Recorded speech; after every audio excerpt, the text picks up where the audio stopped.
হযরত উমরের তখন মৃত্যুর সময়, হযরত উমরের জান বের হইতেছে তখন, মানে পেটের ভেতরে ছুরি মারছে, হযরত উমর মৃত্যুর ইন্তজার করতেছে। এমন সময় দেহাত থেকে এক যুবক আসছে হযরত উমররে দেখতে। হযরত উমরের সামনে দাঁড়ায় হাউমাউ করে যুবকটা কাঁদতেছে আর বলতেছে, আগে দূর থেকে মদিনায় আইসা মদিনার পয়গম্বর দেখতাম, রসুলে আরবি গেছে গা, তো নবীর মুসল্লার আবু বকরকে আইসা দেখা নবী দেখা তৃপ্তি মিটাইতাম। আবু বকর চলে গেছে, উমর আপনাকে দেখে তৃপ্তি মিটাইতাম। শুনলাম আপনিও নাকি আমাগরে এতিম করে যাইতাছেন গা, দূর থেকে আপনারে এক নজর দেখার লেগে আইছি, জীবনের শেষ মুলাকাত আপনার লগে করতে আইছি আমিরুল মুমিনিন। হযরত ওমরের সাথে এমন আবেগময়ী কথা যখন যুবকটা বলতেছে, হযরত ওমর যুবকের চোখের পানি আর আবেগ শুধু দেখে না, হযরত ওমর বলে, এই যুবক, তোমার যে লুঙ্গিটা টাকনুর নিচে পড়ে রয়েছে ওটারে উঠাও। চোখের পানি পড়তেছে। তখনও হযরত ওমর যুবকের লুঙ্গির দিকে তাকায় বলতেছি, এই যুবক, তুমি তোমার ইজার লুঙ্গি উঠাও, কারণ আমি রাসূলকে বলতে শুনেছি টাকনুর নিচে যে কাপড়গুলা পরবা এই জায়গাটা দোজখের আগুনের ভেতরে নিক্ষিপ্ত হবে। মা আসফালা মিনাল কাবাইনি মিনাল ইজারি ফিন্নার। সুতরাং তাড়াতাড়ি তোমার ইজার লুঙ্গিকে তুমি উপরে উঠাও। আমরাও হযরত ওমরের অনুকরণে, তোমরা যারা যুব সমাজ, তোমাদেরকে বলি, পশ্চিমাদের শিখানো পোশাক প্যান্ট এটারে টাকনুর নিচে নামায়ও না, টাকনুর উপরে রাখো, উপরে রাখো। এই শুধুই মাত্র কাপড় পরার অপরাধে আল্লাহ তাআলা তোমার দিকে রহমতের দৃষ্টি দিবে না। ময়দানে মাহশারে আল্লাহ তাআলা তোমার সাথে কথা বলবে না, মুখ ফিরায় নিবে, রহমতের দৃষ্টি দিবে না। সুতরাং তোমাদেরকে বলবো, যুবক ভাইরা যারা আছো, টাকনুর নিচে কাপড় পরবা না। আর মা বোনদেরকে বলবো, যে সকল যুবতী মায়েরা আজকে বয়ান শুনছেন, তাদেরকে বলবো, দোহাই লাগে, নগ্ন পোশাক, বেপরদিগির পোশাক, যে পোশাক পরলে যুবকদেরকে যৌন সুরসুরি দেয়া হয়, এমন পোশাক পরে রাস্তায় বের হয়েও না মা। এই পৃথিবী থাকার জায়গা না, দোজখের আগুন কিন্তু সামনে আছে, ভয় করো। পর্দা পুশিদাকে গ্রহণ করো, সালামতির জিন্দেগি পাবে। বেপরদগি গ্রহণ করবে তো জাহান্নামের আগুনের ইন্ধন হবে। মাজিদ আল্লাহুম্মা বারিক আলা মুহাম্মাদিন ওয়া আলা আলি মুহাম্মাদ কামা বারাকতা আলা ইব্রাহিম ওয়া আলা আলি ইব্রাহিম ইন্নাকা হামিদুম মাজিদ। বালাগাল উলা বিকামালিহি কাশাফাদ দুজা বিজামালিহি হাসুনাত জামিউ খিসালিহি সাল্লু আলাইহি ওয়া আলিহি। বালাগাল উলা বিকামালিহি কাশাফাদ দুজা বিজামালিহি হাসুনাত জামিউ খিসালিহি সাল্লু আলাইহি ওয়া আলিহি। আলহামদুলিল্লাহ, গোয়ালমারি গ্রামবাসীর উদ্যোগে আয়োজিত মহতি মাহফিলের মোহতারাম সাদার, মোহতারাম সভাপতি, উপস্থিত হাজরাত, বুজুর্গ, উলামায়ে কেরাম, সম্মুখপানে সমবেত দিন প্রিয়, ইসলাম প্রিয়, দিনদার ইমানদার মুমিন মুসলমান ভাইরা,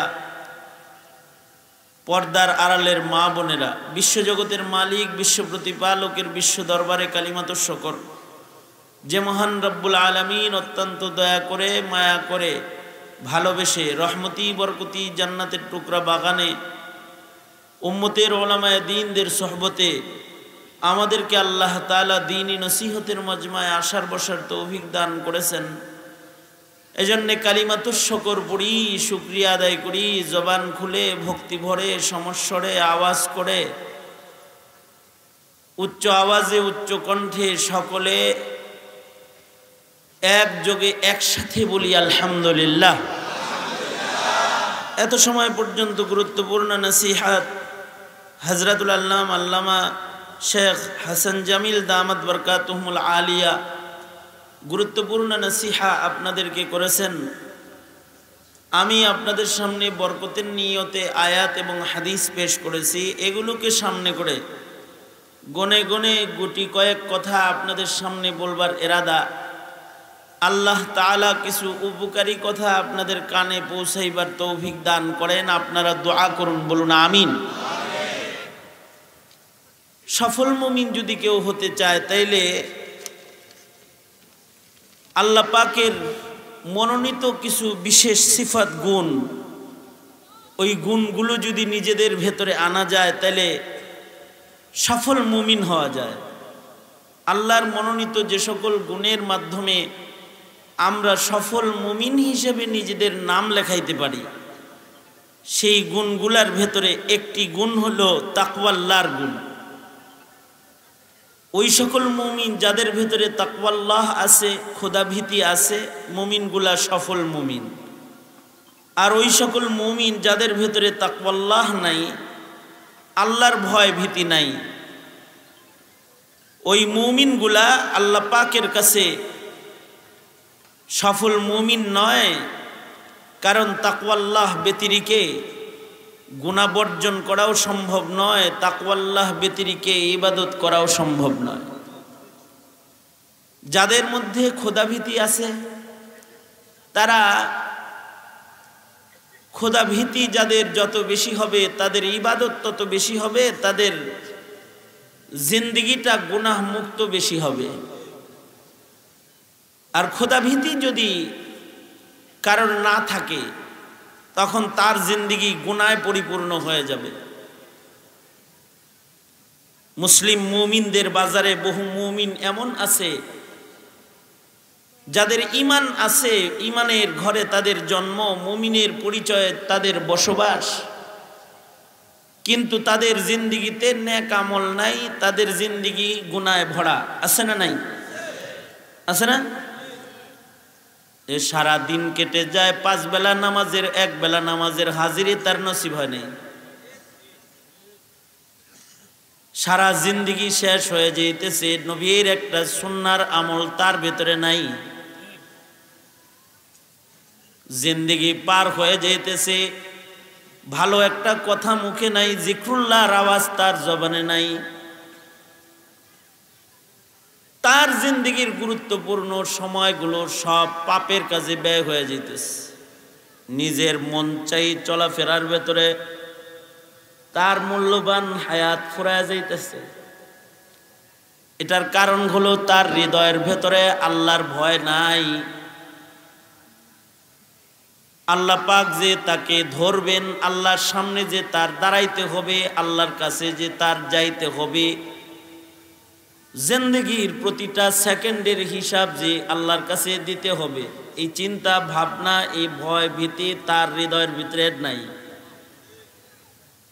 যে কারণে না গুনাহ থেকে বাঁচার যোগ্যতা তার আছে, না ইবাদত করার যোগ্যতা তার আছে। পক্ষান্তরে যাদের ভেতরে তাকওয়াল্লাহ আছে, তাদের জিন্দেগিতে ছোট্ট গুনাহ হয় না, তাদের জিন্দেগিতে ইবাদত বন্দিগিও ছুটে যায় না, ভালো কাজ তাদের ছোটে না।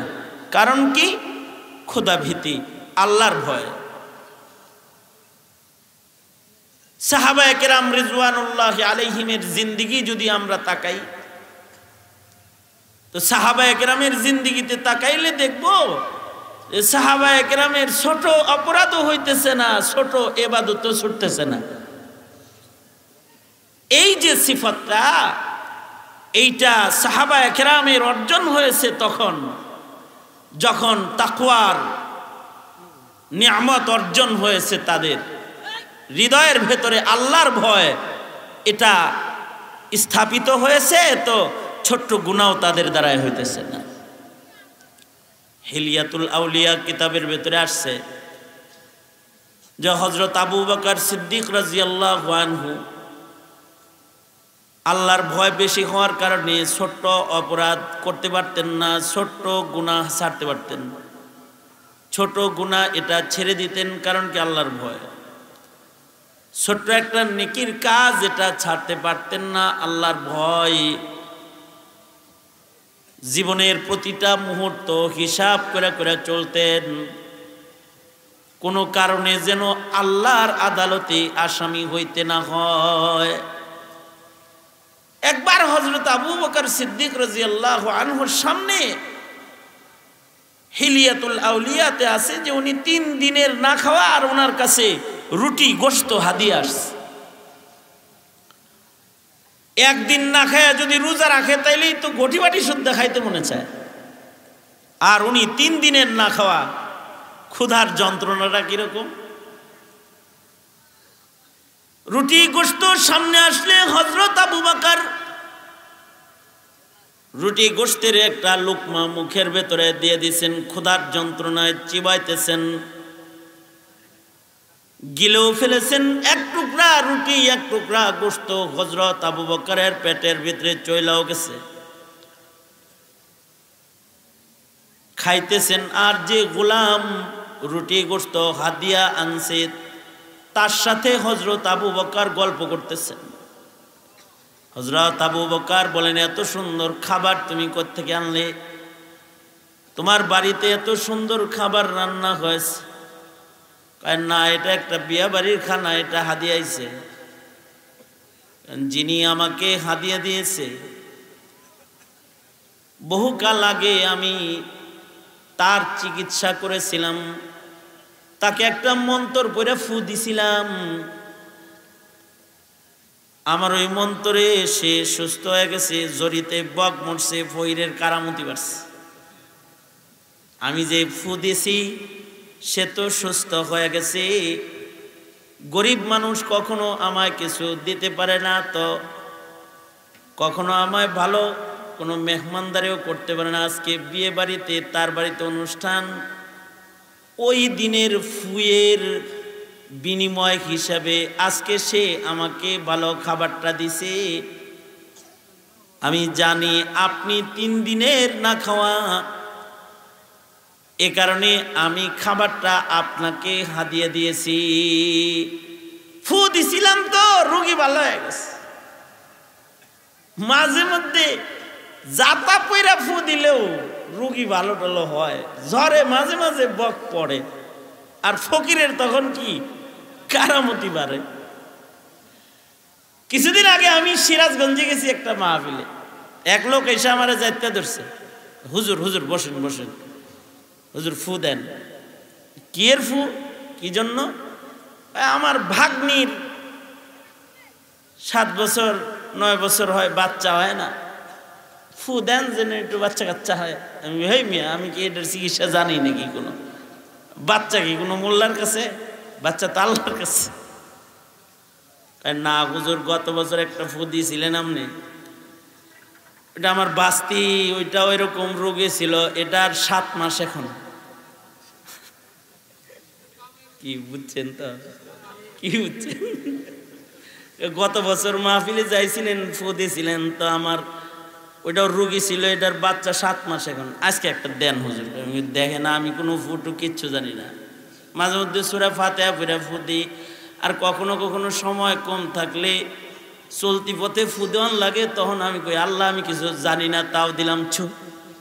মাই কুছ জানতা নেহি তেরে বান্দা মানতা নেহি, ও আল্লাহ আমি কিছু জানি না কিন্তু তোমার বান্দায় ছাড়ে না, তাই ছু। কয় ঠিক আছে হুজুর, হেইডা পুইরেই দেন।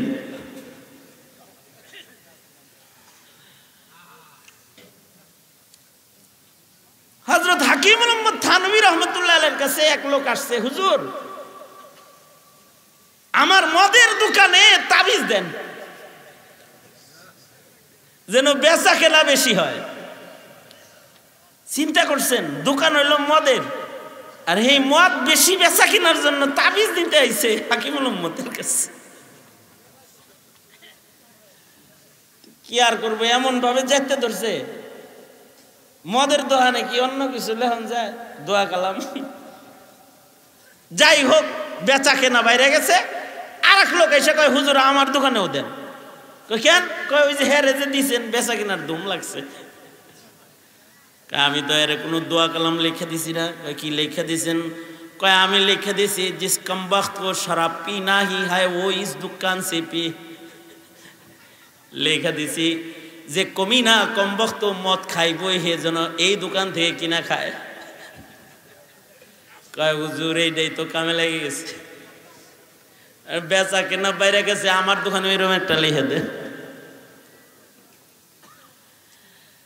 তো গোলাম বলে আমিরুল মুমিনিন ঝড়ে বক মরছে, ফকিরের কারামতি বাড়ছে।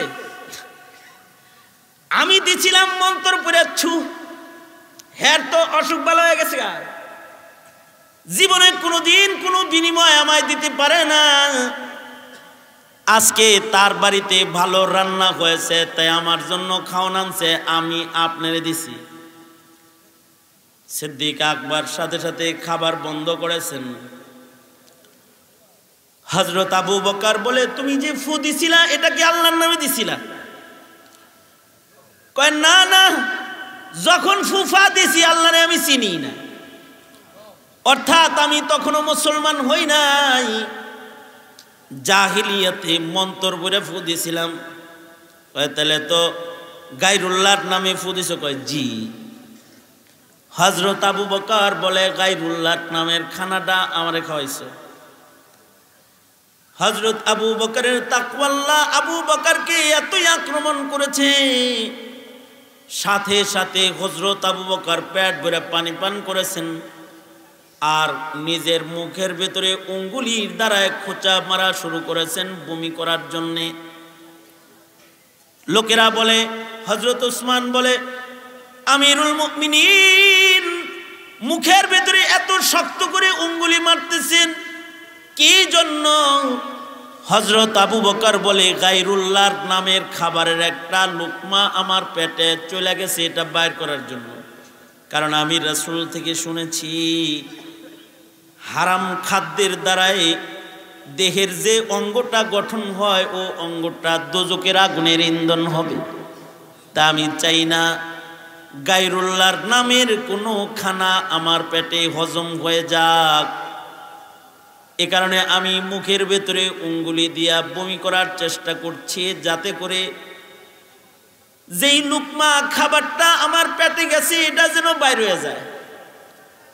শেষ পর্যন্ত হযরত আবু বকর নিজের মুখে এত শক্ত করে আঙ্গুলি মারলেন যে ওনার বমি হইল। বমির ভেতরে যে গোশতের টুকরাটা উনি খেয়েছিলেন, যে রুটির খণ্ডটা ওনার পেটে গিয়েছিল, এটাও বের হয়ে গেল। হযরত আবু বকর ক্ষুধার যন্ত্রণা আছে 3 দিনের, কিন্তু হারাম খাবারটা বের হওয়ার পরে উনি বললেন আলহামদুলিল্লাহ, আমার পেটের ভেতরে গায়রুল্লাহর নামের খানা হজম হয় নাই। এই যে আবু বকর এটা করলেন আর পারলেন, শক্তি কি ছিল? তাকওয়াল্লাহ, আল্লাহর ভয়। আর আমরা হারাম হজম করে ফেলাই, অভাব হলো তাকওয়াল্লাহ। সুদ ঘুষ হজম করে ফেলাইতেছে, কি কারণে? তাকওয়াল্লাহ। গায়রুল্লাহর নামের একটা রুটির টুকরা পেটে হজম হয় নাই, শক্তি হলো তাকওয়াল্লাহ। আর পূজার প্রসাদ খায়া ফেলাইছে, অভাব হলো তাকওয়াল্লাহ।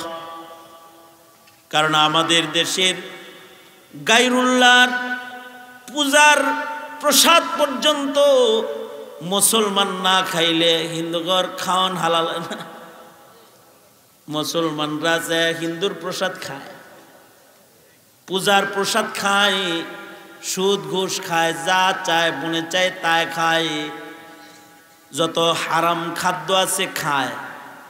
খাইতে পারে কখন? যখন অভাব হয়েছে তাকওয়াল্লাহ। আর সব বর্জন করতে পারবে তখন যখন থাকবে তাকওয়াল্লাহ। আল্লাহর ভয় ছাড়া গুনাহ থেকে নিজেদেরকে বাঁচানো সম্ভব নয়। উলামায়ে কেরাম চিৎকার করতেছে এই মুহূর্তে কত, যে ইসরায়েলি পণ্য খায় না। যেই কোম্পানিগুলোর টাকার হিস্সা ইসরায়েল পাবে, ওই কোম্পানির মার্কেট বাংলাদেশে গরম করো না, কারণ তোমার অর্থ তোমার ভাইয়ের বিরুদ্ধে খরচ করা হবে। চিৎকার করতেছে না? খালি যদি গোটা মুসলিম বিশ্ব ইসরায়েলি পণ্য বর্জন করত, তো ইসরায়েলের কোমর ভেঙে যেত। আন্তর্জাতিক মুসলিম ফতোয়া বোর্ড থেকে ফতোয়া এসেছে, ইসরায়েলি পণ্য বর্জন করো। হাটহাজারী মাদ্রাসা থেকে ফতোয়া এসেছে, ইসরায়েলি পণ্য বর্জন করো। এখনো পর্যন্ত কোকা কোলা খাওয়াও বন্ধ হয় নাই, 7 আপ খাওয়াও মুসলমানের মাটিতে বন্ধ হয় নাই। আমরা খাইতে পারতেছি, কারণ কি? আমাদের তাকওয়াল্লাহর অভাব। তবে হ্যাঁ, কিছু কিছু মানুষ যখন জেনে ফেলে তখন ওরা ওটা ছেড়ে দেয়। আমি আর মাওলানা হাবিবুল্লাহ মোহাম্মদ কাসেমি, আমরা দুইজন উত্তরবঙ্গ থেকে মাহফিল করে ফেরত আসতেছি, এক হোটেলে বসছি খানা খাইতে। তো সেখানে পানি হলো কিনলে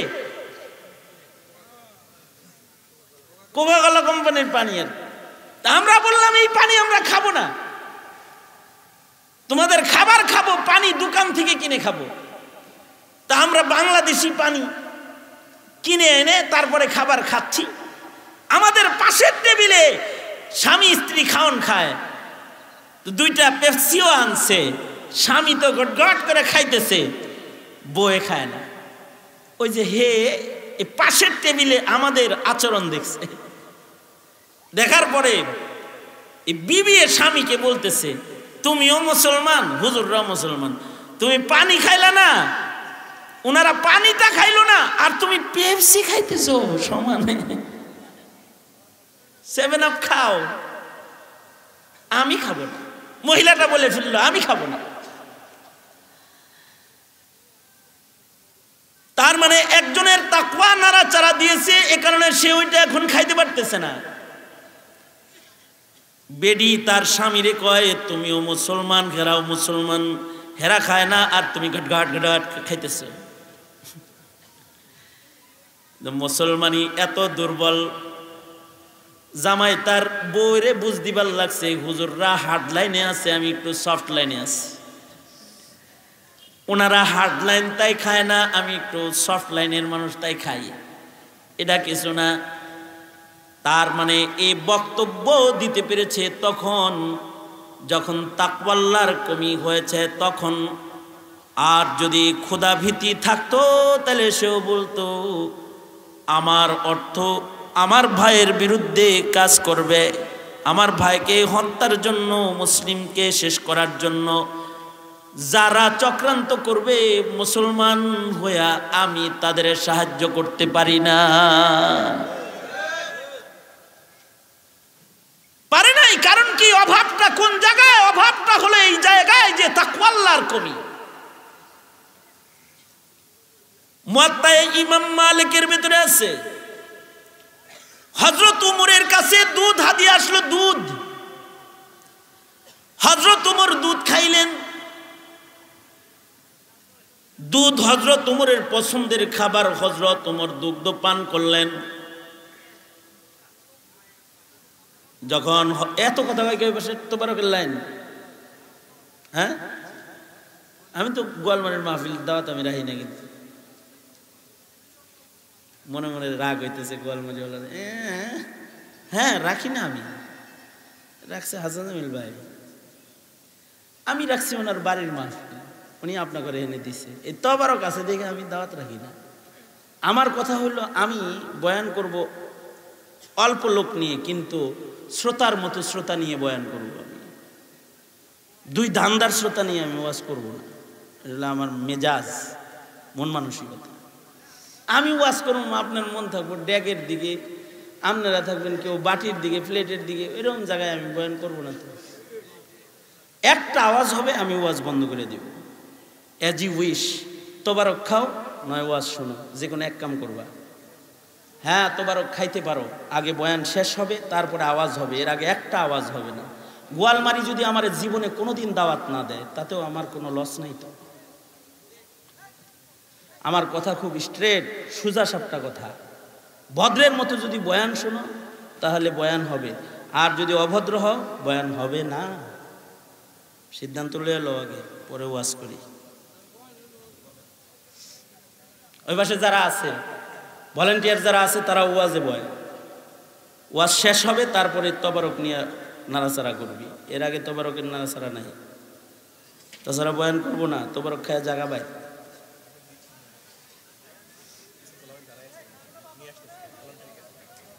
হ্যাঁ আমি কিন্তু আমার বয়ান বন্ধ করে দিছি, মোনাজাত করবো, সবাই ইস্তেগফার পড়েন। হ্যাঁ তোরা ড্যাগের আওয়াজ বন্ধ করবি, মাইক দিয়ে বলতেছি আমি। জীবনেও আমার দাওয়াত দিস না, তখন মাহফিলে দাওয়াত দেওয়ার দরকার নেই তো আমার। ওয়াজ শুনলে ওয়াজের মতো ওয়াজ শুনবি, তাছাড়া তবারক খায় বাইর জায়গা।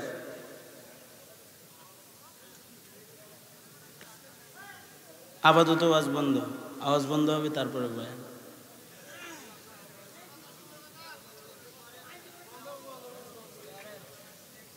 না আপনার কথাই বললো না, করবো না, চুপ করে বসবেন। তারপরে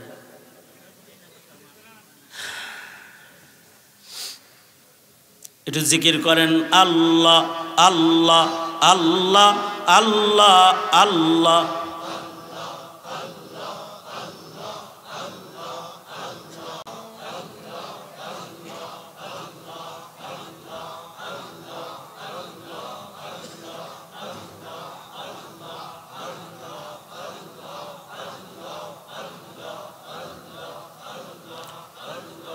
আল্লাহ আল্লাহ আল্লাহ আল্লাহ আল্লাহ আল্লাহ আল্লাহ আল্লাহ, জোরে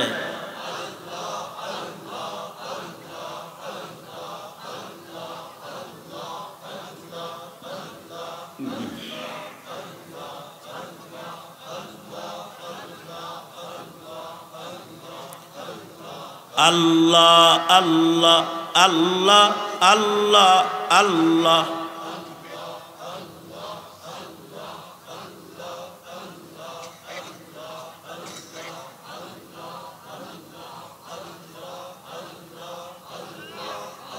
ওইদিকে লোক আছে নাই, শুধু পাহারাদার, হ্যাঁ এছাড়া আর কেউ নাই তো? জোরে জোরে আল্লাহ আল্লাহ আল্লাহ।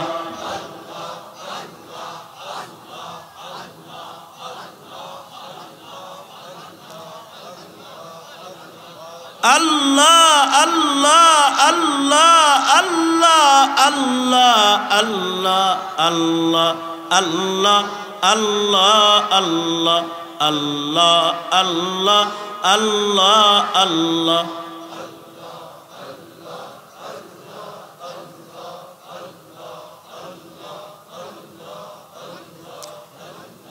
तेरे सिवा महबूब हकीकी कोई नहीं है, कोई नहीं। तेरे सिवा मौजूद हकीकी कोई नहीं है, कोई नहीं। यादों में तेरे सबको भुला दूं, कोई ना मुझको याद रहे, सब खुशियों को आग लगा दूं, खानाए दिल आबाद रहे। अब तू रहे बस तादमे आखिर, अब तू रहे बस तादमे आखिर, विर्दे जुबा आए मेरे इलाह, ला इलाहा इल्लल्लाह, ला इलाहा इल्लल्लाह, ला इलाहा इल्लल्लाह, ला इलाहा इल्लल्लाह। जोरे ला इलाहा इल्लल्लाह, ला इलाहा इल्लल्लाह, ला इलाहा इल्लल्लाह, ला इलाहा इल्लल्लाह, ला इलाहा इल्लल्लाह मुहम्मदुर रसूलुल्लाह সাল্লাল্লাহু আলাইহি ওয়াসাল্লাম। তো আমি যে কথা বলতেছিলাম, এই উম্মতের শ্রেষ্ঠ মানুষ হলেন আবু বকর। আবু বকরের শ্রেষ্ঠত্বের মূল কারণ হলো তার তাকওয়াল্লাহ। এক লুকমা হারাম খানা পেটের ভিতরে হজম করতে দেয় নাই। এই উম্মতের সবচেয়ে মর্যাদার মানুষ আবু বকর হয়েছেন তার তাকওয়াল্লাহর কারণে। আবু বকরের পরে এই উম্মতের ভেতরে যার দাম, তিনি হলেন হযরত ওমরে ফারুক রাদিয়াল্লাহু আনহু। ঠিক নবীজির কদমের কাছে দুইজন শুয়ে রয়েছে। এমনিতেই নবীজির কদমের কাছে তারা জায়গা পায় নাই। নবীজির কবরের পাশে, নবীর হুজরার ভেতরে তাদের কবর থাকার জায়গা। হাসরের মাঠে তারা নবীজির সাথে আল্লাহর আদালতে দাঁড়াবে। মূলধন কি? কোন ধনের কারণে তাদের এত দাম? টাকার কারণে না, পয়সার কারণে না, সৌন্দর্যের কারণে না, তাদের আধিপত্যের কারণে না। তাদের মূল দৌলত যেটা, যে দৌলতের কারণে আবু বকরের এত দাম, যে দৌলতের কারণে উমরের এত দাম, যে এই উম্মতের শ্রেষ্ঠ মানুষের খাতায় তাদের নাম, এটার কারণ হলো তাদের হৃদয়ের ভেতরে আছে তাকওয়াল্লাহ। আর আমাদের দাম কমছে, ইমানদার আমরা, কিন্তু আমাদের হৃদয়ের ভেতরে তাকওয়াল্লাহ নাই, আল্লাহর ভয় নাই, বিধায় আমাদের দাম কমছে। আর তাদের দাম বাড়ছে কারণ তাদের হৃদয়ে আছে তাকওয়াল্লাহ। মুয়াত্তা ইমাম মালিকের ভেতরে এসেছে যে ওনার কাছে দুধ হাদিয়া আসছে। তো উনি দুধ পান করেছেন, হযরত ওমর দুগ্ধ পান করছেন। দুধ খাওয়ার পরে হযরত ওমর বলতেছেন, এই তুমি যে আমাকে দুধ হাদিয়া দিলা, তোমার দেয়া হাদিয়ার দুধ আমি পান করলাম। তোমার এই দুধগুলা কি তোমার বাড়িতেই, তোমার ঘরে পশু লালন পালন করা পশুর দুধ কি আমায় তুমি হাদিয়া দিয়েছ নাকি? আগন্তুক বলে, আমিরুল মুমিনিন, দুধগুলা সদকার দুধ। কে সদকা দিছে? বাইতুল মালের উট ছাগলের দুধ, যেটা গরিব মানুষের ভেতরে বন্টন করা হয়। আপনার বাইতুল মাল, রাষ্ট্রীয় উট ছাগলের দুধ যেটা গরিবদেরকে বন্টন করা হয়, সেই দুধটা আমি আজকে বন্টনে পাইছি। আমি ভাবলাম আমিরুল মুমিনিনকে কখনো কিছু খাওয়াইতে পারি না, দিতে পারি না, তাই নিজে একা একা না খেয়ে আপনাকেও দুধ দিছি, আপনি আমার হাদিয়ার দুধ খাইতেছেন, অসুবিধা নাই। নিজে আবার ফতোয়া দিতেছে, অসুবিধা নাই, আমার জন্য সাদকা আর লাকা হাদিয়া, আপনার জন্য হাদিয়া খায়ালান। আমি সদকা পাইছি কিন্তু আপনি তো আর সদকা খাইতেছেন না, আপনি হাদিয়া খাইতেছেন, খায়া ফেলান। হযরত ওমর বলে জিনিসটা হারাম তো না, অবশ্যই হালাল, কিন্তু আমি তো খলিফাতুল মুসলিমিন, আমার জন্য এই হাদিয়া খাওয়া মুনকার। কারণ হলো, আরে এই বাইতুল মাল সরকারি উঠতো আমারই পাহারায়, খাইলে তো আমি টাইম না খাইতে পারি ডাইরেক্ট, কিন্তু তোমার বাড়ি ঘুরাইয়া এটারে হাদিয়া বানায়া যে আমি পেটে লইলাম, এখন যদি আমি উমরের মৃত্যু হয়ে যায় আর আল্লাহ যদি বলে এই উমর পেটের ভেতরে সরকারি দুধ দেখা যায় কেন, পেটের ভেতরে সরকারি দুধ কেন, তুমি না খলিফাতুল মুসলিমিন, তোমার পেটে সরকারি দুধ কেন, বলো আমি উমরের কি এ সাহস আছে যে আল্লাহর আদালতে দাঁড়ায় এত ব্যাখ্যা দিব যে আসলে আমি খাইছি হাদিয়া, সদকা হাদিয়া হইয়া গুইরা আমার কাছে আইছে তাই আমি খেয়েছি। হাসানাতুল আবরার সাইয়াতুন লিল মুকাররাবিন, হালাল হইলেও আমি পেটে এটারে হজম করাইতে পারবো না, কারণ এই দুধ পেটে লইয়া আল্লাহর আদালতে যাওয়ার হিম্মত আমার নাই। যদি আমায় বলে বাইতুল মালের দুধ খেয়েছিলে কেন, হিসাব দেওয়ার যোগ্যতা আমার নাই। হযরত ওমর সাথে সাথে নিজের মুখের ভিতরে উঙ্গুলি দিলেন, পেট ভইরা পানি পান করলেন। পেটের ভিতরে বিষ গেলে পরে হসপিটালে যেমন পেট ড্রেসিং করে, হযরত ওমর নিজের পেটকে বারবার বমি করে ড্রেসিং করে সব দুধগুলাকে বমি করে ফেলে দিলেন। এটা যে হযরত ওমর পারলেন, যে শক্তির কারণে হযরত ওমরের মতো মানুষের এ কাজ করা সম্ভব হয়েছে, সেটা হলো আল্লাহর ভয়, তাকওয়াল্লাহ। আল্লাহর ভয়ের কারণে এটা পেরেছে। আর আমাদের রাষ্ট্র সম্পদ রাতের আধারে চুরি হয়ে যায়, দেশ থেকে বিদেশ চলে যায়, আঙ্গুল ফুলে কলা গাছ হয়ে যায়, এইটা রাতারাতি যে পাচার হয়ে যায়, এইটারও কারণ তাকওয়াল্লাহ না থাকার কারণে এমনটি হয়ে যায়। আওয়াজ করে বলেন, কথা বলেন, ঠিক না বে ঠিক, জোরে আওয়াজ করে বলেন। কিন্তু উনি ওইটা পারেন নাই। কেন পারেন নাই? তাকওয়াল্লাহ।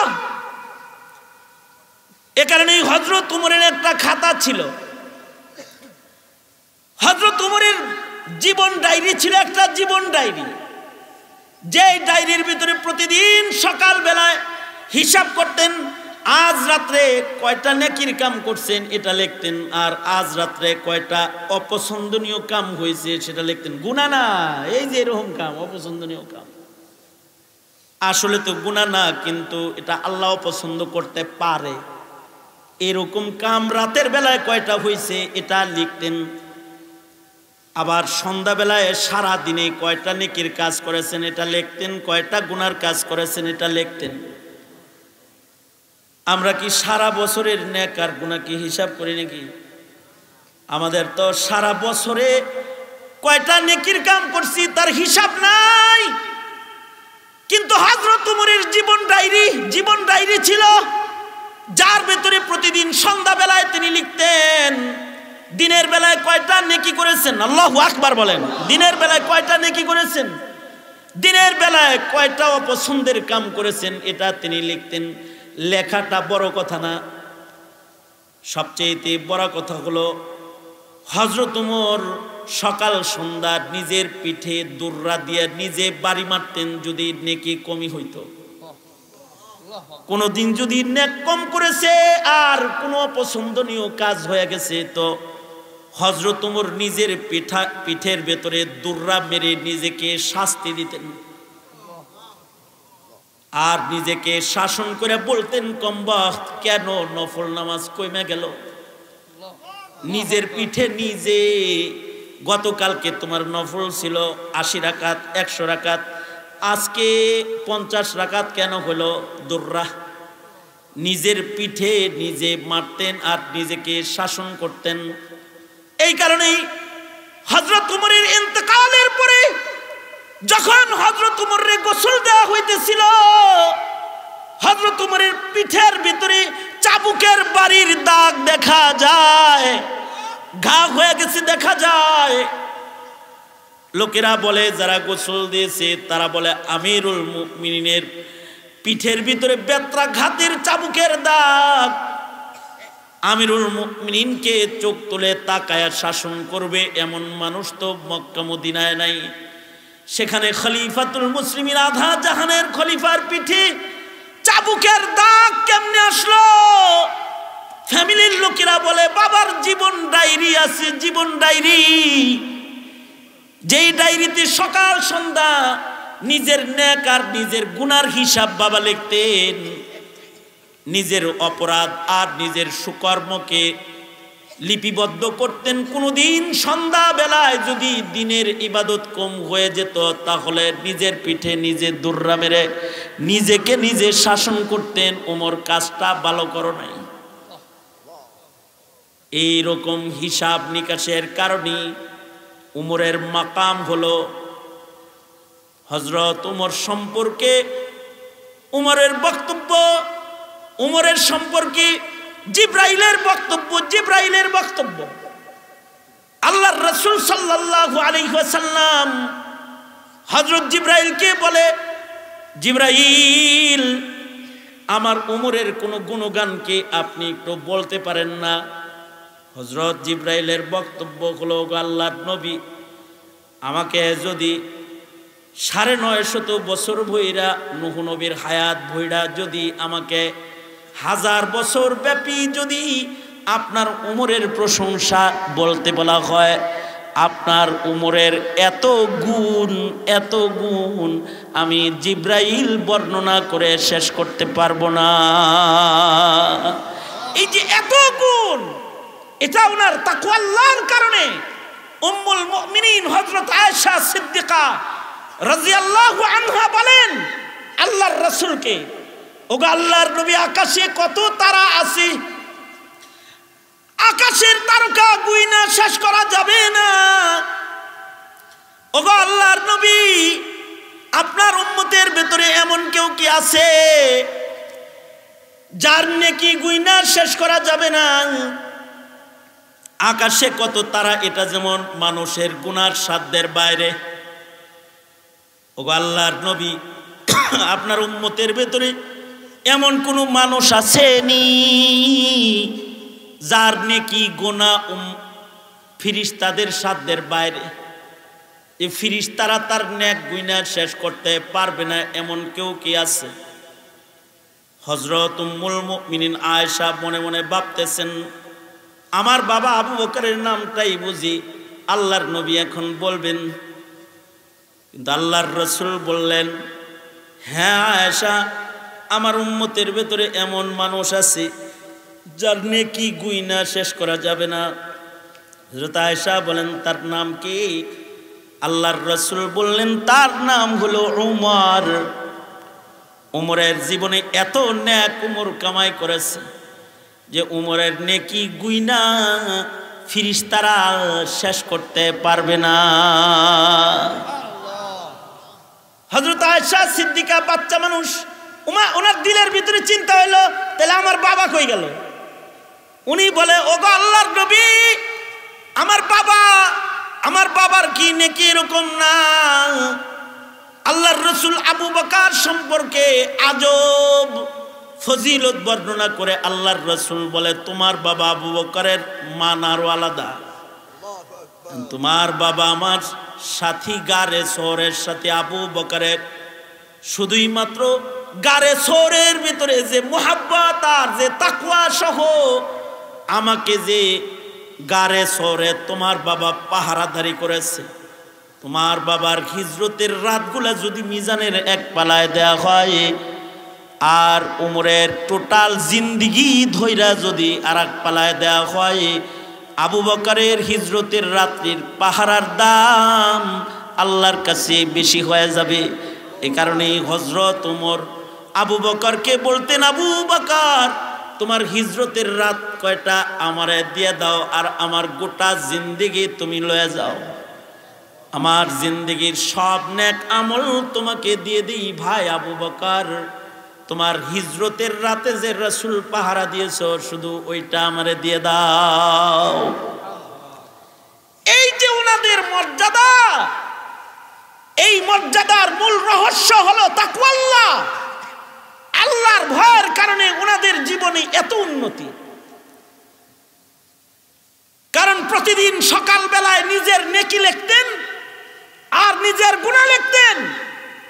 আমরা দোকানের হিসাব লিখি, বেতনের টাকা কোনটা কোথায় খরচ হলো তা লিখি, বিদেশ থেকে কামাই করা অর্থ কয় টাকা কাকে দিয়ে দিলাম, বিবিরে কত দিলাম, ভাইকে কত দিলাম, অ্যাকাউন্টে কত দিলাম, সব লিখি। কিন্তু নিজের সেজদা লিখি না, নিজের গুনাহ আমরা লিখি না, যে কয়টা নেকি করেছি, কয়টা গুনাহ করেছি। এই জিনিসটা ততক্ষণ পর্যন্ত হিসাব রাখা সম্ভব হবে না যতক্ষণ পর্যন্ত হৃদয়ে না আসবে তাকওয়াল্লাহ। আল্লাহর ভয় যদি না আসে, আল্লাহর ভয় যদি কারোর ভেতরে প্রবেশ না করে, তাহলে সে নিজের নেক আর গুনার হিসাব কখনো করতে পারবে না। আজকে এখানে যারা আসছেন, শ্রোতা মণ্ডলী যারা আছেন, অনেকে আছেন সারা জীবনে 5 বেলার নামাজের হেফাজত করেন না। একটু হিসাব করেন, 35 বছরের হায়াতে কয়দিন আপনি নামাজ 5 ওয়াক্ত পড়েছেন আর কয়দিন পড়েন নাই? মিজানের পালার সামনে দাঁড়াইলে আল্লাহকে কি হিসাব দিবেন? এটা একটু চিন্তা করেন। যদি আপনার হিসাব বলে যে আপনার জিন্দেগির অধিকাংশ দিন আর রাত গেছে বেনামাজির সিলওয়ালা, তাইলে তো কবর হাসর বড় খারাপ। ভয় আছে, কবরে যাওয়ার সাথে সাথে কিন্তু আযাবের মুখোমুখি হয়ে যেতে হবে। আরে নামাজ তো দূরের কথা, ছোট ছোট অপরাধের কারণে কবরের আযাব হয়। ছোট ছোট অপরাধের কারণেও বান্দাকে দোজখের আগুনে জ্বলতে হবে।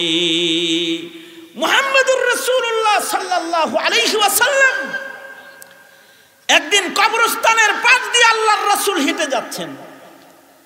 আল্লাহর রাসূল সাল্লাল্লাহু আলাইহি ওয়াসাল্লাম গুরুস্থানের পাশ দিয়ে হেঁটে যাইতেছেন। কবর আল্লাহর রাসূল জিয়ারত করলেন। জিয়ারত করে আল্লাহর রাসূল বললেন, এই যে 2টা কবর, এই 2 কবরের ভেতরে এখন আযাব হইতেছে। আল্লাহর নবী বললেন, এই 2 কবরের ভেতরে আযাব হইতেছে। এই যে 2 কবরের ভেতরে আযাব হইতেছে, আল্লাহর রাসূল কবরের পারে দাঁড়ায়া ইসালে সওয়াব করলেন। নবী পাক আল্লাহর কাছে দরখাস্ত করলেন, ওগো আল্লাহ, এদের মাফ করে দাও। কবরের আযাব বন্ধ হয়ে গেল। আল্লাহর রাসূল এই কবর সম্পর্কে বললেন, এই যে 2টা কবরের ভেতরে আযাব হইতেছে, খুব বড় বড় অপরাধের কারণে তাদের কবরের আযাব নয়, ছোট খাটো অপরাধের কারণে তাদের কবরের ভেতরে আযাব হইতেছে। সাহাবীরা বলল, কি অপরাধের কারণে আযাব হইতেছে গো আল্লাহর নবী? সরওয়ারে দো আলম নবী বলেন, এরা নিজেদেরকে পেশাবের ছিটা থেকে হেফাজত করত না, এ কারণে তাদের কবরে আযাব হইতেছে। অর্থাৎ পেশাবের ছিটার থেকে নিজেকে হেফাজত করে নাই। উট ছাগল চড়াইতো, কাপড়ের ভেতরে পেশাবের ছিটা লাগতো, এটার থেকে নিজেদেরকে বাঁচায় নাই। এতটুকু নাপাকের থেকে নিজেদেরকে হেফাজত করে নাই। যদি এইটাই হয় কবরের আযাবের কারণ, উট গরু ছাগলের চনা গায়ে লাগলে যদি এটার থেকে বাঁচার চেষ্টা না করার কারণে যদি কবরে আযাব হয়, তাহলে যারা নবীর সুন্নতের ঢিলা কলব জীবনে কোনোদিন ব্যবহার করে নাই, দাঁড়ায় পেশাব করে যে সকল যুবকরা হাইটা গেছো, জীবনে কোনোদিন ঢিলাও ব্যবহার করো নাই, কলপ ব্যবহার করো নাই, নিজেকে পাক সাফ রাখার চেষ্টা করো নাই, পরিস্থিতি তাদের কি হতে পারে যারা নিজেদের বদন পাক করো নাই, যারা নিজেদেরকে পেশাবের ছিটার থেকে নিজেকে বাঁচাও নাই, নিজের বদনের পবিত্রতার দিকে লক্ষ্য করো নাই। এতটুকুন একটা সুন্নতের খেলাফ কামও যদি তোমার জীবনে ঘটা যায় তাহলে তুমি ক্ষতিগ্রস্ত হয়ে যাবে।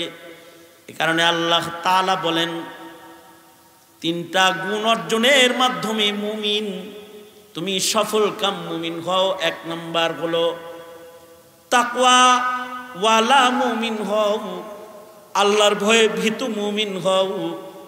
ইয়া আইয়ুহাল্লাযীনা আমানুত্তাকুল্লাহ, হে ঈমানদারেরা তোমরা আল্লাহকে ভয় করো, আল্লাহর ভয়ের সিফাত হাসিল করো। দ্বিতীয় নম্বর গুণ আকুলু কাওলান সাদীদা, পবিত্র জবানের মালিক হও, মুখে বাজে কথা কখনো উচ্চারণ করবা না, মুখের ভিতরে ভালো ভালো কথা আনবা। জিক্র আজকার করনে ওয়ালা হও, তিলাওয়াতুল কোরআন করনে ওয়ালা হও, মানুষদেরকে নেকির পথে আহ্বান করনে ওয়ালা হও, আর সুন্নতের পাবন্দ জিন্দগি বসর করনে ওয়ালা হও।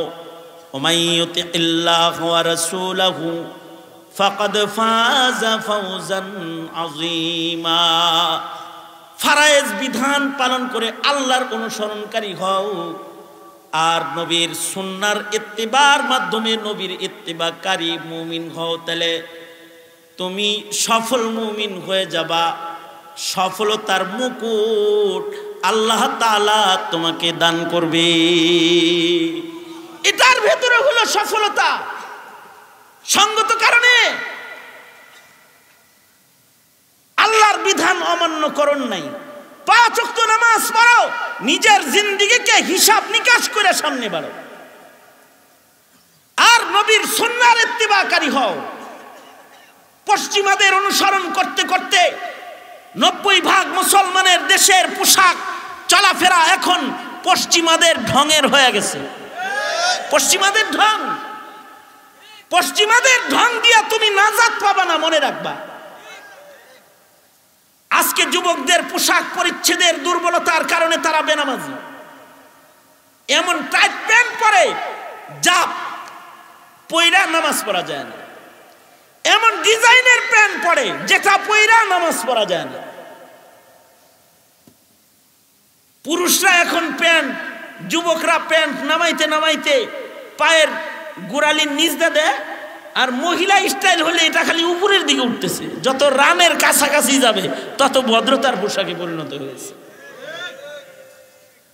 মুসলিম পিতা হিসাবে এগুলো লক্ষ্য করুন যে আপনার ছেলের কাছে যে পশ্চিমাদের প্যান্ট পছন্দ, আর আপনার মেয়ের কাছে যে পশ্চিমাদের সালোয়ার পছন্দ, এই মানসিকতারও চেঞ্জ করুন।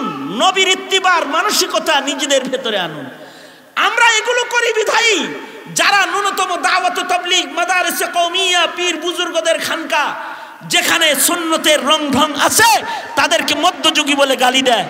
আমরা এগুলো করি বিধায়ী আমাদের কাছে পশ্চিমা রীতিনীতি সমাদৃত।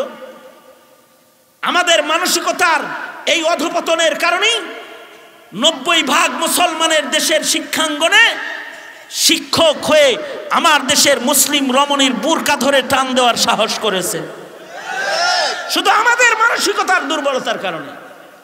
আমরা তো মদিনার সুন্নতকে, মদিনার রংকে পছন্দ করি না, বরঞ্চ যারা সুন্নতওয়ালা তাদের তিরস্কার আমরা করি। মনে রাখতে হবে, যদি সুন্নতকে কেউ ভালো না বাসে, নবীর তরিকা যদি কারোর ভালো না লাগে, তার হাসর নবীর দুশমনদের সাথেই হবে। আর যদি কেউ সুন্নতকে পছন্দ করে তবে তার হাসর নবী পাকের উম্মত হিসেবেই হবে। এ কারণে 5 ওয়াক্ত নামাজ ডেইলি সকাল সন্ধ্যা নিজের হিসাব লইবেন।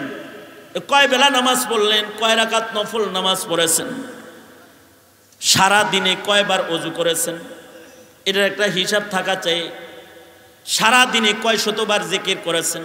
হাকিমুল উম্মত থানবী রাহমাতুল্লাহ আলাইহি বলেন, কমপক্ষে প্রতিদিন 6 তাসবিহ জিকির করো, 100 বার সুবহানাল্লাহ, 100 বার আলহামদুলিল্লাহ, 100 বার লা ইলাহা ইল্লাল্লাহ, 100 বার আল্লাহু আকবার, 100 বার আস্তাগফিরুল্লাহ আস্তাগফিরুল্লাহ আস্তাগফিরুল্লাহ, 100 বার দুরূদ শরীফ, কম আজ কম 6 তাসবিহ জিকির সকাল সন্ধ্যা করো, 5 ওয়াক্ত নামাজ পড়ো, নবীর সুন্নাহকে কদরদানি করে কমাস কম এ ফিতনার জমানায় চলতে থাকো।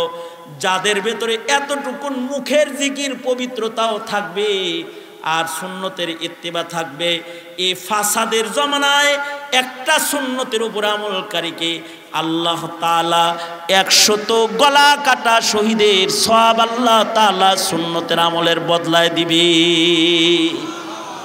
দুনো হাত উপরে তোলেন, বলেন ইয়া আল্লাহ। জোরে, আরো জোরে, আরো জোরে। ওয়াদা করিতেছি আর নামাজ কাজা করব না ইনশাআল্লাহ।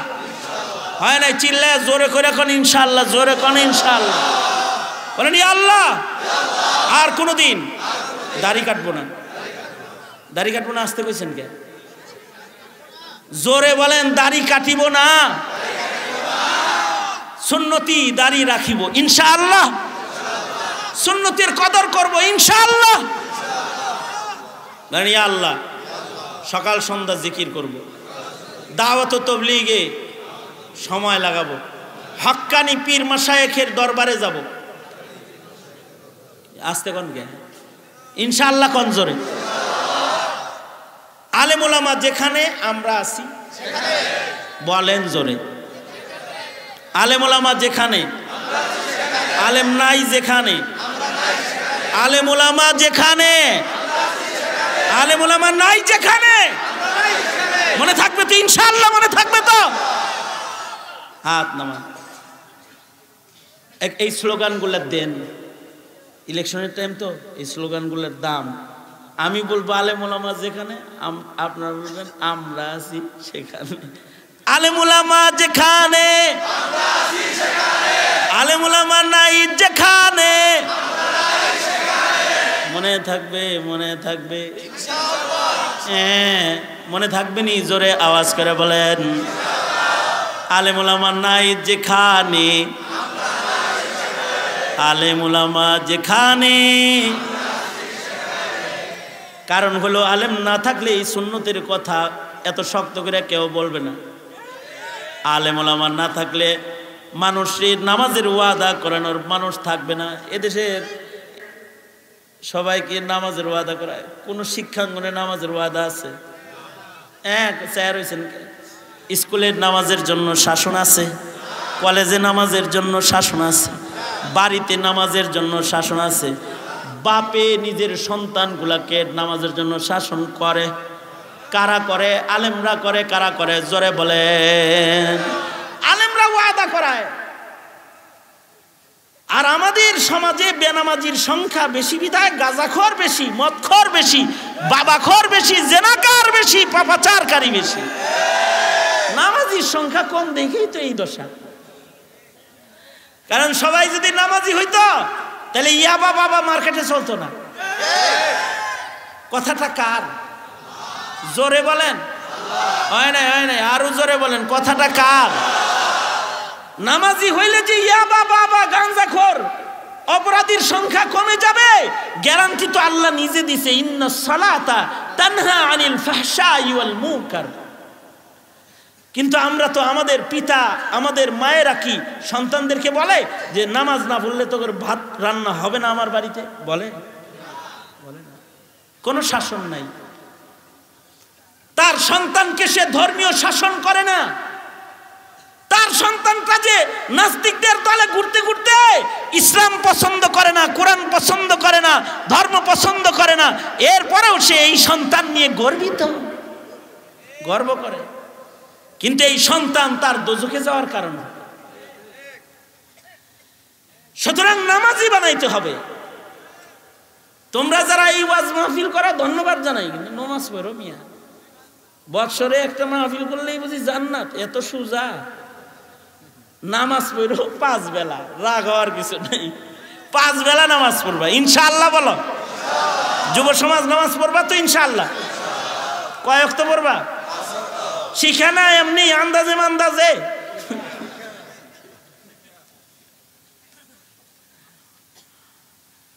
ইবাদতে এত জজবা আমাদের যুব সমাজের এখন নাই, যেই জজবা 31st নাইটে গত রাত্রেও পাওয়া গেছে। ঠিক আসতে বললা কে এখন? বলতে শরম লাগে? জোরে আওয়াজ করে বলো, আওয়াজ করে বলো, ঠিক না বে ঠিক, জোরে করে বলো। এই যে বিগত 31st নাইটে যেই জজবা তোমাকে দেখছি, মাশাআল্লাহ, আতশবাজির জন্য। হায় রে, রাস্তা দিয়ে মানে যাইতেছি, আতশবাজিতে মনে হয় যেন যে একটা আতঙ্ক। আমি জানালা খুলছি থুতু ফেলার জন্য, এমন বোম ফুটছে পাশের ছাদের উপরে, তাড়াতাড়ি মাথা ঢুকে জানালা বন্ধ করছে। রাত্রের ঘটনা, গত রাত্রে। বাদ দাও, ভালো হয়ে যাও, ভালো হইতে পয়সা লাগে না। নামাজি হও, নামাজি হও, 5 বেলা নামাজ পড়ো। আরেকটা জটিল ওয়াদা করবা, পশ্চিমাদের পোশাক। না না না না, এত কিছু আমি বলতে চাই না, এত শক্ত করে তোমাকে বিপদে ফেলাইতে চাই না। তবে এতটুকুন করো, এতটুকুন করো যে কমাস কম টাকনুর নিচে কেউ কাপড় পরবে না। যাদের প্যান্ট গুলা টাকনুর নিচে আছে, কি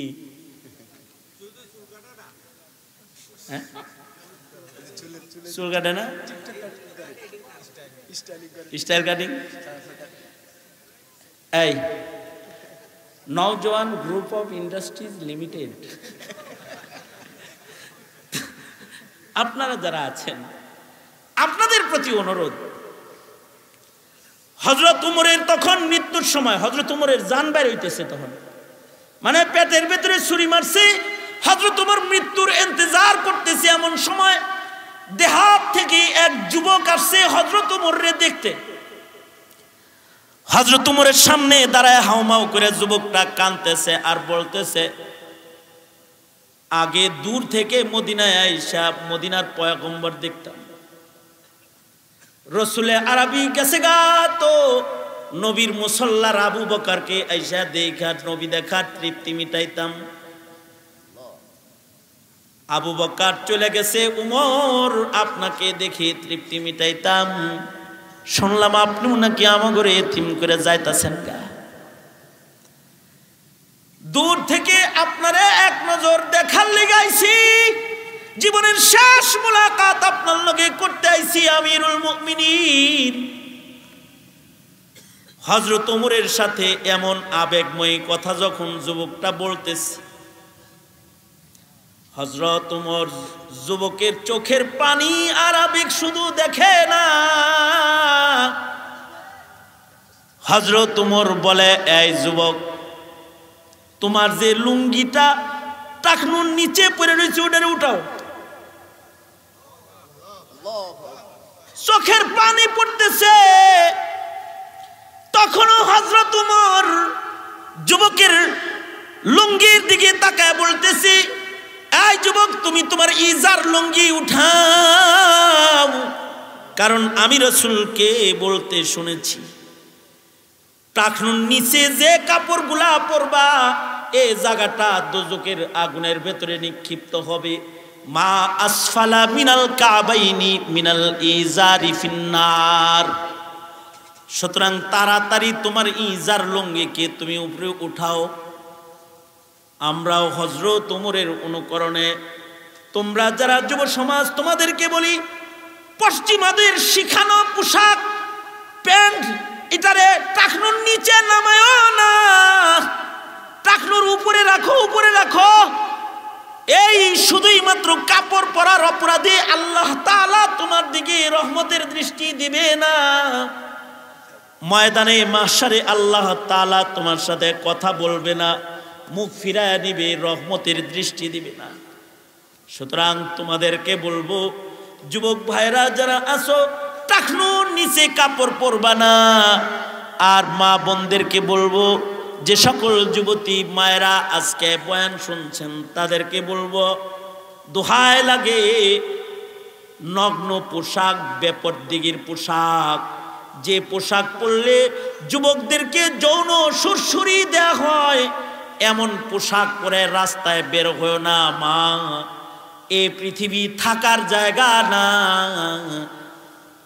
দোজকের আগুন কিন্তু সামনে আছে, ভয় করো, পর্দা পুশিদাকে গ্রহণ করো, সালামতির জিন্দেগি পাবে।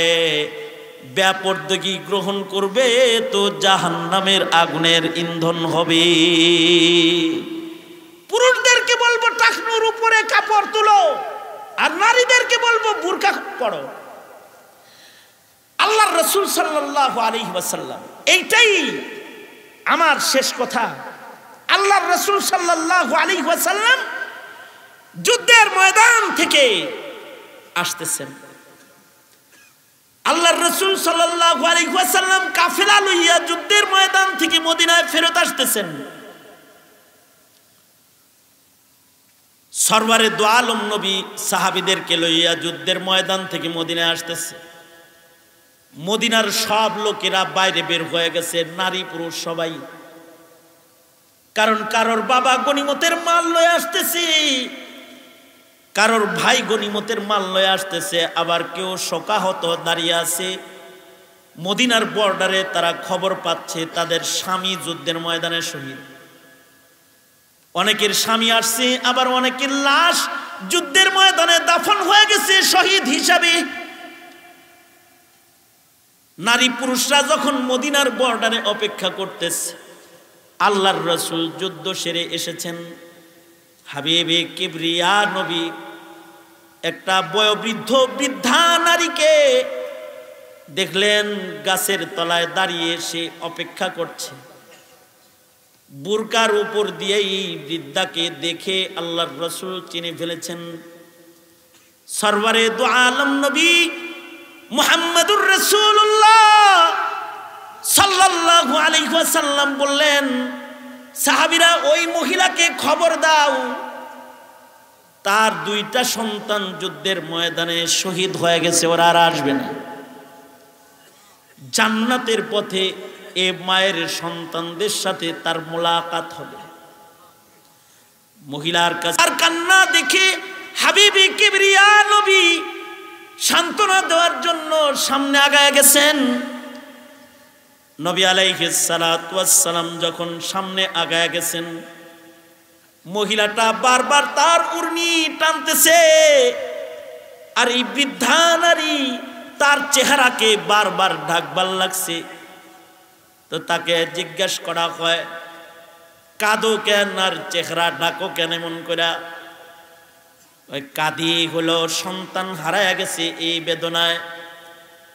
দুই সন্তানের শোকের বুঝা মাথায় লইয়া আবার পর্দা আর উর্নি দিয়া বারবার নিজের চেহারা ঢাকার কথাও তোমার মনে আছে?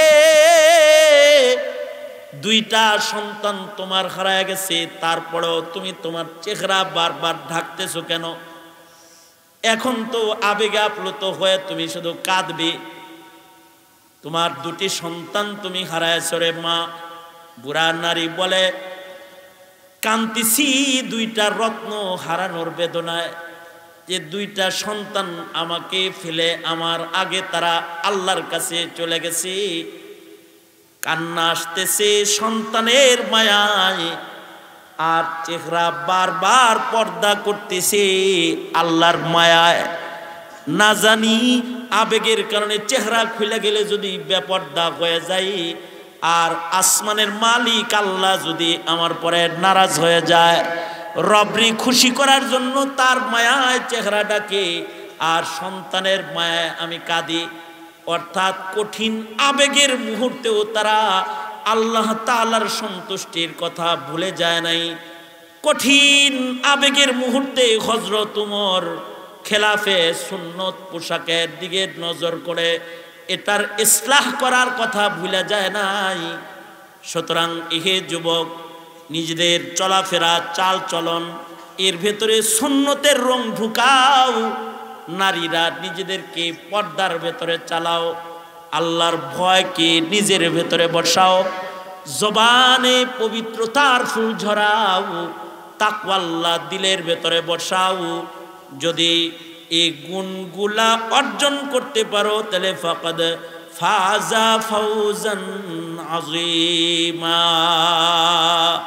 অনেক বড় আজিমুস শান পুরস্কার মহান রবের কাছ থেকে নিতে পারবে।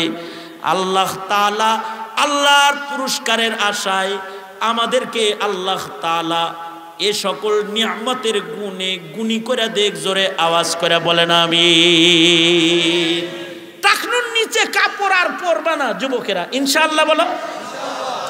যাদের প্যান্ট লম্বা আছে কাটবা তো বাড়ি যায়, কারা কারা কাটবে? আল্লাহু আকবার। আত্তুল আত্তুল আত্তুল আত্তুল। আর টাকনুর নিচে পরে এমন প্যান্ট কিনলেও এটা কাটটা এটারে ছোট বানায় লইবা, ইনশাআল্লাহ বলো। কারণ তুমি তো তোমার মাপের প্যান্ট পাইতা না, এটারে মাপের দর্জির কাছে যায় বানায় লইবা, ইনশাআল্লাহ। ভালো করে একটু ওয়াদা করো। এইটার ভিতরে কিন্তু সবার ওয়াদা পড়ে গেছে যে প্যান্ট তো কিনতে হইব, কাটমু। আগের গুলাও কাটছেন, সামনের গুলাও কাটবেন, কাটতে খাটো বানায় টাকনুর উপরে পড়বেন। আর যেগুলো কিনা লাইছেন পুরান গুলাও দর্জির কাছে যায় কাটটা ছাটটা ছোট বানায় লইবেন, ইনশাআল্লাহ।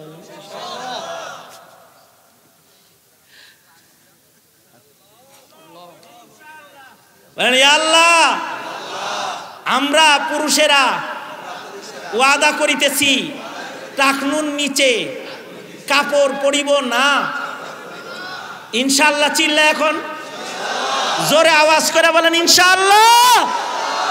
আল্লাহ কবুল করে, আমিন বলেন। সবাই ইস্তিগফার করেন। আস্তাগফিরুল্লাহ রাব্বি মিন কুল্লি যামবি ওয়া আতুবু ইলাইহি লা হাওলা ওয়ালা কুওয়াতা ইল্লা বিল্লাহিল আলিয়্যিল আযীম। আস্তাগফিরুল্লাহাল্লাযী লা ইলাহা ইল্লা হুয়াল হাইয়ুল কাইয়্যুম ওয়া আতুবু ইলাইহি। আস্তাগফিরুল্লাহাল্লাযী লা ইলাহা ইল্লা হুয়াল হাইয়ুল কাইয়্যুম ওয়া আতুবু ইলাইহি। তবারক প্রদান করা হবে, আখিরি ওয়াজ করবেন আল্লামা তবারক দামাত বারকাতুহু। সুতরাং দুয়ার পরে বিশৃঙ্খলা না করিয়া সকলকে তবারক খাওয়ার দাওয়াত প্রদান করা হলো, ঠিক আছে? হ্যাঁ, কি বুঝি নাই? না না না করি নাই, খাইতে কইছি, খাইতে কইছি, কিন্তু বিশৃঙ্খলা না করিয়া ইনশাআল্লাহ। যা করে আল্লাহ এক একজনের দুইজনের খাওয়ান খায়া লাইবেন না, আর একজনের খাওয়ার সুযোগ দিবেন। ফজিলত মনে করে কয় তবারক, তো তবারক এটা বরকত, এটা চুরি চামারি করে যত প্যাকেট নেওয়া যায়। যদি এই কাম কেউ করে তাহলে কিন্তু আর একবার উপরে জুলুম হবে। এক প্যাকেটের বেশি খাইবেন না, এক প্লেটের বেশি খাইবেন না। যদি বাচ্চা যায় পুরা 150 দেখায় আলাই দিবেন, কিন্তু এর আগে কোনো 2 নাম্বারই করবেন না ইনশাআল্লাহ। এই গ্রামবাসীর জন্য দোয়া করুন। কত মাইয়িত কবরে চলে গেছে, ওই সকল মুর্দেগান যারা কবরে আছে তাদের আল্লাহ তাআলা মাফ করে দেয়, আমিন বলেন। আল্লাহুম্মা আনতাস সালাম ওয়া মিনকাস সালাম, ইলাইকা ইয়ারজিউস সালাম, তাবারাকতা রব্বানা ওয়া তাআলাইতা ইয়া জাল জালালি ওয়াল ইকরাম। রব্বানা আতিনা ফিদ দুনিয়া হাসানাহ ওয়া ফিল আখিরাতি হাসানাহ ওয়া কিনা আযাবান নার। রব্বানা যালামনা আনফুসানা ওয়া ইন লাম তাগফির লানা ওয়া তারহামনা লানাকুনান্না মিনাল খাসিরিন। রব্বুল আলামিন গ্রামবাসীর আয়োজনে গোয়ালমারির বরকতি একটা মাহফিল প্রতি বছরের সম্মেলন এলাকার লোকেরা মেহনত করে মুর্দেগানের ইসালে সওয়াবের আশায়, এলাকার নারী পুরুষরা দিনই কথা শুনে দিন মানার আশায়, দিন শিখার আশায় ইয়া আল্লাহ গভীর রাত পর্যন্ত তোমার বান্দারা বসে রয়েছে, হাত তুলে তুলে ওয়াদা করেছে তাকওয়া লালনকারী মুমিন হবে, পাক জবানওয়ালা হবে, খেলাফে সুন্নত পোশাক পরবে না, দাড়ি কাটবে না, টাকনুর নিচে কাপড় পরবে না, নামাজ কাজা করবে না। রব্বে কারীম ওয়াদা করেছে। ভিক্ষুকের মতো 2টা হাত তোমার আদালতে কিবরিয়াতে বাড়ায় ধরেছি আল্লাহ। জিন্দেগীর সব গুনার জন্য অনুতপ্ত লজ্জিত হয়ে তোমার কাছে মাপ চাই ওরে মালিক। মেহেরবানি করে আমাদের জিন্দগির সব গুনাহগুলো তুমি মাফ করে দাও আল্লাহ। জেনে না জেনে অন্ধকারে আলোয় গোপনে প্রকাশ্যে যত পাপাচার করেছি ক্ষমা করে দাও। বেপানাহকে পানাহ দাও, বেরুজিকে রুজি দান করো, অশান্তি দূর করে শান্তির ফয়সালা করো আল্লাহ রাব্বুল আলামিন। বয়োবৃদ্ধ বুড়া বুড়া যারা আছে তাদেরকে হযরত আবু বকর বানায়া দাও আল্লাহ। যুবকগুলার জওয়ানি তোমার কাছে আমানত দিয়ে গেলাম আল্লাহ। যৌবনের গুনাহ থেকে ওদের ধরে ধরে রক্ষা করো, যৌবনের ইবাদত ওদের করাও, আরশে আজিমের ছায়া পাওয়ার উপযুক্ত যুবক করে মুমিন করে ওদের কবুল মঞ্জুর করে নাও। ওদেরকে মসজিদের সাথে মুআল্লাক বানায়া দাও ইয়া আল্লাহ। মসজিদের সাথে ওদের হৃদয় ঝুলন্ত করে দাও রব্বুল আলামিন। নেক জিন্দেগি ওদের তুমি দান করো। খালিদ বিন ওয়ালিদের মতো জজবায়ে ঈমান দাও। হার কিসমের পাপাচার গুনাহ খাতা থেকে ধরে ধরে তুমি বাঁচাও রব্বে কারীম। পর্দার আড়ালের মা বোনদের হযরত ফাতেমা হযরত খাদিজাতুল কুবরা বানায়া দাও রব্বুল আলামিন। ওগো আল্লাহ মালিক আল্লাহ, ফিলিস্তিনের ওই মুসলিম মুসলমান ক্ষত বিক্ষত দেখে যারা হসপিটালে কাতরাচ্ছে, ওই সন্তান যারা মা বাবার কবরের উপরে আল্লাহ গড়াগড়ি করে কাঁদছে, ওই মা ওই বাবা যারা সন্তানের লাশ কোলে করে কবরস্থানের দিকে যাচ্ছে, রাব্বুল আলামিন ওই মজলুম মুসলমানদের জন্য তোমার আসমানি মদত তুমি পাঠায় দাও আল্লাহ রাব্বুল আলামিন। বাংলার জমিনে শান্তি দাও। হার কিসমের ফিতনা ফাসাদ থেকে জমিনের মুসলমানদেরকে তুমি রক্ষা করো, হিফাজত করো আয় রব্বে করিম আয় আল্লাহ। আমরা যারা হাত তুলেছি জানি না কার মা নাই কার বাবা নাই। নিজের হাতে অনেকে নিজের মা কবরে রেখেছে, নিজের হাতে নিজের বাপ অনেকে কবরে রেখেছে। জীবনে কোনোদিন মা বলে একটা ডাক যারা দিতে পারবে না, জীবনে কোনোদিন আব্বা বলে একটা ডাক যারা দিতে পারবে না আল্লাহ, যাদের মা নাই যাদের বাপ নাই তাদের মা বাবার কবরগুলা জান্নাতের বাগান বানায়া দাও ইয়া আল্লাহ। যাদের মা বাবা অসুস্থ সুস্থ করে দাও আল্লাহ। এই গ্রামের কত মাইত গুরুস্থানে ঘুমায় রয়েছে ইয়া আল্লাহ রাব্বুল আলামিন। কবর জগতে তাদের আযাব দিও না আল্লাহ, তাদের কবরগুলো জান্নাতের বাগান বানায় দাও আল্লাহ আয় রাব্বুল আলামিন। এই বার্ষিক সম্মেলন এলাকার কিছু নওজোয়ান ছেলেরা উদ্যোগ নিয়ে আল্লাহ বড্ড মেহনত করে ভালোবাসা সহকারে যারা এই গ্রামের মানুষেরা এই মাহফিলটার ইন্তজাম করে আল্লাহ, তাদের মেহনতের উত্তম জাযা তাদের তুমি দান করো আল্লাহ। যারা অর্থায়ন করে তাদের মাল দৌলত ব্যবসা বাণিজ্যে বরকত দান করো। আসমানি জমিনি বালা মুসিবত থেকে তাদেরকে তুমি হিফাজত করো রব্বুল আলামিন। চাকরিজীবীর চাকরিতে বরকত দাও। প্রবাসী যারা তাদেরকে রিজকে হালালের ভেতরে বরকত দান করো। নিরাপদ অন্ন সালামতির জিন্দেগি সকলকে তুমি দান করো আল্লাহ রব্বুল আলামিন। জানি না কোন দোকানের কাফনের কাপড় আমাদের জন্য রেডি হয়ে গেছে, কোন শপের বাস না জানি পাইকে গেছে আল্লাহ। কখন জানি মসজিদের কোনার পালকি বাড়ির দুয়ারে দাঁড়ায় যায়। কবরের পালকি পাঠানোর আগে কামেল মুমিন বানায়া দিও রব্বুল আলামিন আল্লাহ। যেদিন মৃত্যু দিবার শাহাদাতের মত নসিব করে দিও।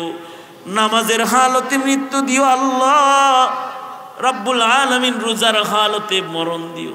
যায় নামাজের মুসল্লায় সেজদারত আমাদের মরণ দিয়ে দিও ও রব্বুল আলামিন। তোমার নামের জিকির করতে করতে আমাদের মরণ দিয়ে দিও আল্লাহ। হার কিসমের আল্লাহ সাকারাত থেকে তুমি আমাদেরকে হিফাজত করে দিও আল্লাহ। সুকুন আর ইতমিনানের ঈমানি একটা মরণ আমাদের নসিব করিও আল্লাহ। অনেক কিছু বলার সংক্ষেপ কথা, যত কল্যাণ যত মঙ্গল সব আমাদের দাও। অকল্যাণ আর অমঙ্গল হতে ধরে ধরে বাঁচাও। জিন্দানখানায় বন্দি আলেমদেরকে মুক্ত করে দাও। মজলুম যারা কেস মামলার আসামি তাদেরকে আমন সালামত দান করো। اللهم اكفناه بما شئت اللهم إنا نجعلك في نحورهم ونعوذ بك من شرورهم اللهم اهدنا الصراط المستقيم صراط الذين أنعمت عليهم غير المغضوب عليهم ولا الضالين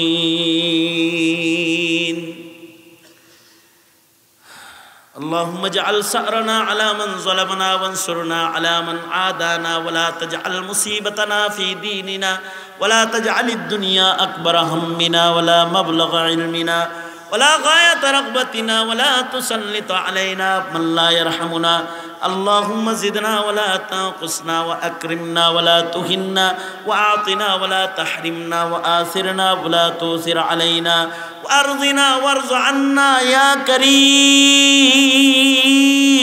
اللهم إنا نعوذ بك من الفتن ما ظهر منها وما بطن اللهم إنا نعوذ بك من إبليس وجنوده ومن الشيطان وشركه اللهم إنا نعوذ بك من البؤس والتباؤس اللهم إنا نعوذ بك من خليل ماكر عيناه يريان وقلبه يرعان إن رأى حسنة دفنها وإن رأى سيئة أذاعها اللهم اهدنا الصراط المستقيم اللهم إنا نستعينك على طاعتك اللهم عافنا في قدرتك وأدخلنا في رحمتك سبحان ربك رب العزة عما يصفون وسلام على المرسلين والحمد لله رب العالمين آمين آمين